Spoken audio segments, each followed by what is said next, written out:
All right, everybody, welcome back. Here we're at SHOT Show in Las Vegas, Nevada, 2013. I stopped over here at the ATI booth to have a look around, and I got a couple of products I want to show you.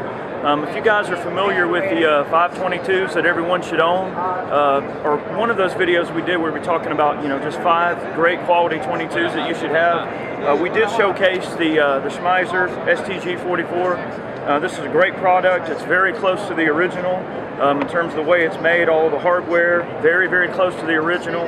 I have shot several of the originals, and this is a very good copy in terms of weight and feel. Of course, it is a 22, so it's not the original 792 curves, but it's a very cool setup.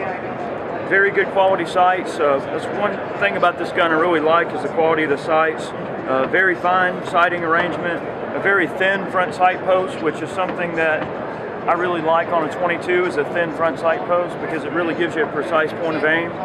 Even with the limited radius of the sights, with the sight block being so far forward, it's still very accurate with the fine sights and everything. They are going to be introducing a scope mount for this gun in 2013, so be expecting that. We will get one of these out and do some shooting with it pretty soon, so y'all stay tuned for that. I'm going to show you a couple of other products as we're moving along here, but very neat. Also from American Tactical Imports, it's new for 2013. We got MP40. The STG-44 has been very popular, so they've looked to move into the MP40, which is really cool. See, the thing that I like so much about these guns is that from a standpoint of average shooters having access to these guns, I mean, these are just not the kind of surplus firearms that are just available because of the nature of them. They are machine guns. So, you look at an original MP40, you could spend as much as $30,000 on an MP40 to have a real one, and then not to mention all the headache that goes along with the paperwork. This allows you to get the feel of an MP40 and to shoot, and one, being a 22, it's much cheaper to shoot, and then also you don't have to deal with all the tax headache and everything of trying to, or the sting in your pocketbook of having to buy an actual machine gun. And the same thing on the STG-44. I mean, arguably the STG-44 is probably the most iconic machine gun ever made, and the problem is, a transferable example is a $35,000 to $50,000 gun. So this is a lot cheaper, way to enjoy that. Now, of course, it is 22. This is a very initial model. This is not exactly fully finished yet. They're just working on it, but we are going to get our hands on this just as soon as they're ready to take out and shoot. We should be one of the first ones to get our hands on it, take it out, and we'll run it through a series of tests. We'll shoot it, and it's just really neat. The nice thing about these guns also from ATI is that they have the weight of the originals. So it's not like some plastic cheap toy. I mean, it's got the weight to back up the overall look of it. All of the function of the gun, of course, the folding stock, just like the original. The brown backlight, just like the originals. Now, a lot of people see images of MP40s and they see, yeah, they get nasty, they get, dark, and they turn darker, but the originals were brown. Okay, so they have the brown backlight, folding stock. Another thing I like about the gun is that they've added some period correct markings to the gun. The, of course, model number, factory that it was made in. Of course, we know it wasn't really made in Germany, but you have that.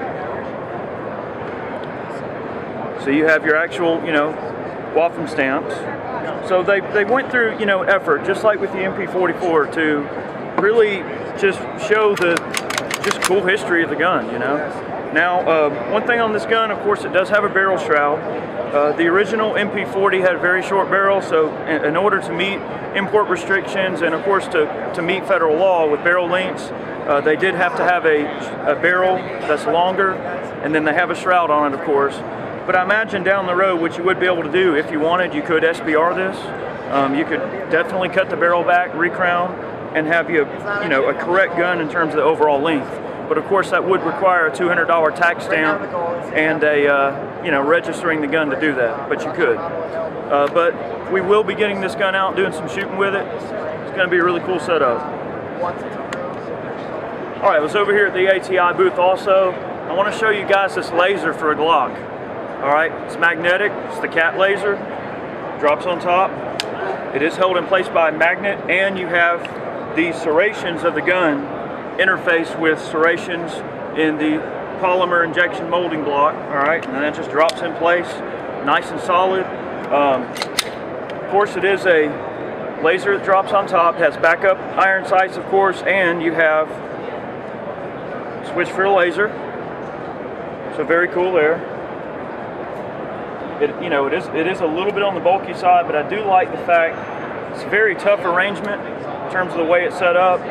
So if you've got to, any kind of one-hand draws where if you got to charge off the belt, you can do that if you need to. It's not going to move, and that's what you want. It's nice and solid. It's a really cool setup. We wanted to just kind of show you guys that. We will be doing some videos on these in 2013, get some of them out and check them out. See how they look, go from there. But I do like the idea that if the laser dies or anything like that, you do have the iron sights. It is tough, pretty rugged setup. Also, it is fully adjustable for windage and elevation, so complete adjustability. And the nice thing about it is it's not permanent to the point where if you don't want it, just pull it off, and then you're back to a standard Glock. When you get ready, put it back on. You still charge off the belt. You need to. Very cool. We'll be checking one of these out this year. We just want to show you guys that.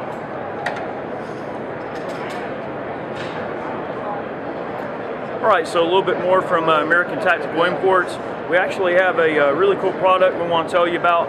This is an AR that is being put out by Headdown, and it's a company out of Dallas, Georgia. And I believe in supporting local companies. We're out of Georgia as well, so we like to see local companies being pushed and taken care of there. But it's a very cool setup. It is pretty much, it's kind of hard to throw out stuff on AR-15s just because there's so many ARs on the market and there's so many things out there. Sometimes it's difficult to tell everything apart, but this is a very mil-spec build. In terms of what I like is that you don't have to worry about the trigger pins walking out. All that's very solid. I do like the way that the upper is set up. It's not a completely monolithic upper, but it has that feel with the full rail system across the top. The rail that this gun has, I like how it's kind of low profile and it's sleek without looking so garbagey and loaded down with a bunch of bullshit on it. That's very nice setup. This is of course a 300 blackout, but they do make their ARs in several other calibers. I know 300 blackout right now is very, very popular. The cool thing about American Tactical right now is that they're producing all of their own furniture as well. So the grips, the stocks, the hangers, a lot of this furniture is made by them. And of course these guns are built and assembled in Dallas, Georgia. So, again, local company, very cool. We will be getting out and shooting a few of these in 2013, getting some of those things rolling. So stay tuned for that. And of course, I'm a big fan of ARs in general, that. But anytime we can support a local company, we'd love to do it. And I love what ATI is putting out this year, what they've got going on. American Tactical's got a lot of neat products, and we're going to be covering a lot of them in 2013, I think. So very cool. Stay tuned, and we'll have a range session coming up. We'll see how it does. I've built a few 300 blackouts in the last few years, but actually, now that I think about it, I don't believe I've even fired a production 300 blackout yet.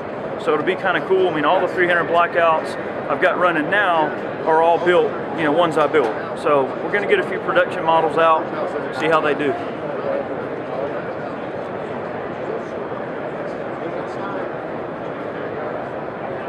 Yeah,